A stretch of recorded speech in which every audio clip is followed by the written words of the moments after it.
What's up everyone, I'm Melissa Makak from Room 51 and this is Teach the Teach on the Dice Tower, where I teach you how to teach a board game, and in this video I'll be covering Villainous. Now this is a how to teach video, meaning I am assuming that you already know how to play this game and now you're looking to teach it to other players. There are plenty of ways to teach games. This is just a way that has worked for me. It could possibly help you out if you have any sort of difficulties teaching games or Villainous in particular.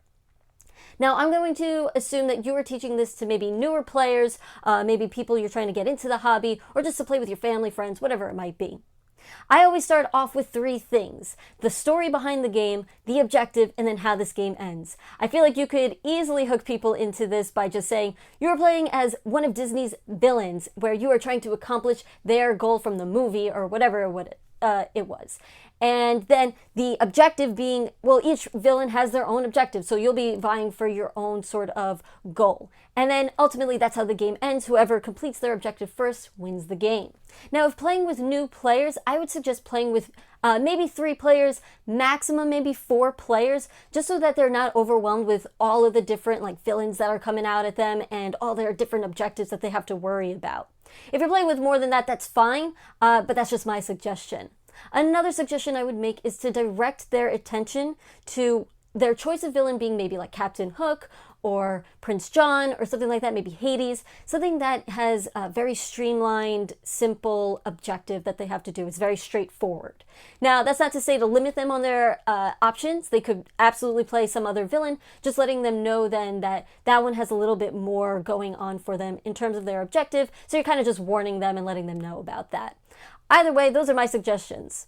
From there, you can let them know about these cards and how these are everything about this game. This is what the game is pretty much based around, these cards that they'll be playing. And usually I'll go ahead and pick up some sort of card like this, maybe an ally, because it has a lot of what they need to know on here. So I'll just show them this is the cost, right? You could point their attention to the cost right there in the top left-hand corner, saying that some cards will have some sort of special ability that is very straightforward and will tell them exactly what they need to know. Another big key is at the bottom here, where it tells them the type of card it is, and just letting them know that some cards and some special abilities will direct their attention to certain types of cards, and that is how they'll figure out what kind of card it is. From there, you'll just let them know that these are your fate cards. These are the heroes that are trying to foil our plans. And that you're pretty much going to try to defeat these fate cards, and they're just going to get in your way most of the time from your objective. After that, I would point their attention to the actual playing board and letting them know how a turn works. And just saying that on your turn, you're going to pick one of these locations that'll give you access to all those actions that are there on the location. If one of the players has something like a lock on it, just let them know that they can't go to that location. This is also when you want to let them know that they can't go to the same location twice in a row. They have to move their pawn to somewhere else. From there, you want to point their attention to the action symbols, right? You could just let them know that this is your reference card. So any of these actions that you're taking on the board, you could easily reference what they do here. And these are pretty straightforward. You could pretty much go in order. When you get to the fate portion, if you have the appropriate amount of players, also let them know about this token. The only thing that I would do out of order is the vanquish ability. I would just leave that for last and start to explain how that works to them. But from the card, they should also have seen this symbol. This is when you could bring it up with the vanquish ability. You could say that some of your cards will have their attack power there.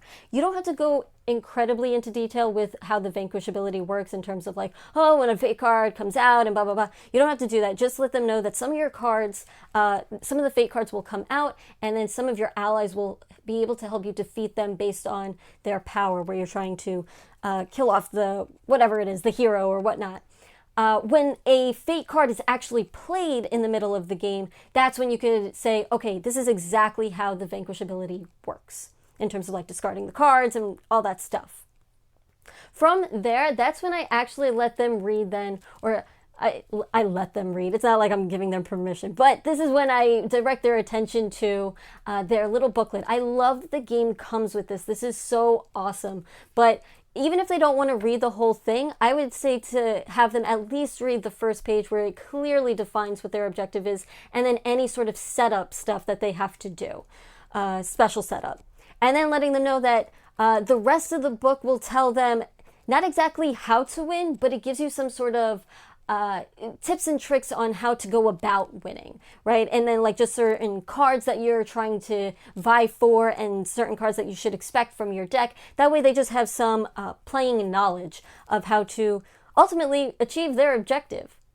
But other than that, I think that's pretty much it. So at that point, they should be ready to play Villainous, and I'm sure that questions will arise as cards come up, especially with like, well, how does this work in conjunction with this and all that stuff. So you might have to answer some questions along the way, but that's totally fine. That's pretty much with any game, really. Anyway, that's it for this week. Thank you so much for watching. If you'd like to ask me any questions, you can leave them down below in the comments section. Also, let me know how you teach this game. I would love to know. Anyway, I'll catch you next time.